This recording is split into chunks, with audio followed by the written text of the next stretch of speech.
আমি যতবারই শামুকের তরকারির রেসিপি তোমাদের সাথে শেয়ার করেছি ততবারই তোমরা অনেকেই অনেক রকম কমেন্ট করো। তো সেখান থেকে সবচেয়ে বেশি যে কমেন্টটা আমার চোখে পড়ে সেটা হচ্ছে, এত শক্ত শামুক আমরা কিভাবে চিবোই, এই শামুকগুলো খাওয়ার সময় আমাদের মুখ কাটে কিনা। তো আজকে এই কমেন্টগুলো রিপ্লাই করার চেষ্টা করব, সেই সাথে অবশ্যই শেয়ার করব আজকের এই শামুক তরকারিটা আমরা কিভাবে রান্না করেছি। এখানে দুই ধরনের শামুক ছিল, একটা লম্বা আর একটা হচ্ছে গোল। তো এই দুইটা শামুকই হচ্ছে ছড়া ঝিরির শামুক। লম্বা শামুকটাকে আমাদের ভাষায় আমরা বলি লেজা শামুক, আর গোল শামুকটাকে বলি পুয়ো শামুক। যদি আমরা খোসা সহ শামুকগুলো রান্না করি তখন আমরা শামুকের লেজগুলা কেটে নিই, কারণ আমরা শামুকের খোলস থেকে তার শ্বাসগুলো চুষে বের করি। তো লেজগুলা না কাটলে হচ্ছে শামুকের খোলস থেকে তার শ্বাসগুলো বের করা যাবে না। সো আই থিঙ্ক তোমরা তোমাদের প্রশ্নের উত্তর পেয়ে গেছো যে আমরা শক্ত শামুকগুলো কিভাবে খাই। শামুকের খোলসটা আমরা খাই না, খোলসের ভিতরে যে মাংসটা থাকে, যে শ্বাসটা থাকে,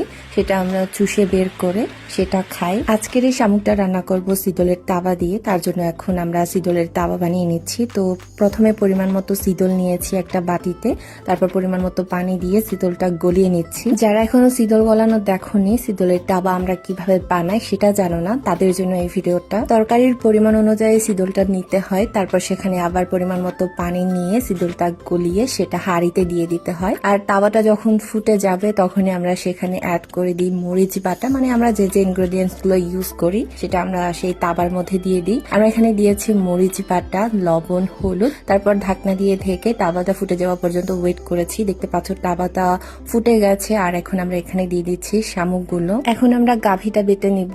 গাভি মানে হচ্ছে চাল বাটা। এটা আমরা আগে ধরেই ভিজে রেখেছিলাম যেন চালগুলো নরম হয়ে যায় আর আমাদের বাটতে ইজি হয়। আর এই চালগুলো বাটার সময় অল্প অল্প পানি অ্যাড করতে হয়। তো তরকারিটা যখন আমাদের 80% কুক হয়ে যাবে তখন আমরা এখানে অ্যাড করে নিব চাল বাটাটা। চাল বাটা অ্যাড করার ফলে তরকারির ঝোলটা একদম ঘন হয়ে যায় আর তখন দেখতেও অনেক সুন্দর লাগে। তারপর হচ্ছে তার যে ঘ্রাণটা বেরোয় সেটা খুবই সুন্দর, যেটা পাওয়ার পর সবারই ক্ষুধা লেগে যায়।